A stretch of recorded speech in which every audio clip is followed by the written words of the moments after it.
التيست بودز دي يعني ايه بالعربي برضو؟ ايه يا عم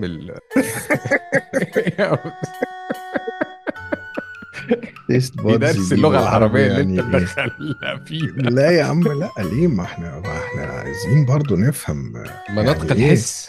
اسمها براعم التذوق. براعم التذوق. البط ده برعم، لا مؤاخذة. شفت بقى؟ هي شفت؟ لا مؤاخذة، هي قبيحة يعني. ما تفهمش، هو اي حاجة فصحى او اي حاجة كلمة غريبة مش متعودين نتكلمها في العربي احنا كمصريين، لازم نحط ولا مؤاخذة. فاتن لا مؤاخذة حمامة. ايوه، مدام فاتن لا مؤاخذه حمامه، فانت كده عملت اصلا تاكيد على الاباحه، يعني على اباحه الاسم. ما هو انت لو كنت قلت فاتن حمامه، ما كل الناس ما عاشت كانش حد واتولدت هيقف وماتت، عند الموضوع. ولا حد دري ان فاتن حمامه ليه معنى تاني. انما اول لما الراجل ده قال للاستاذه فاتن ولا مؤاخذه حمامه، خلاص بس خلاص كده.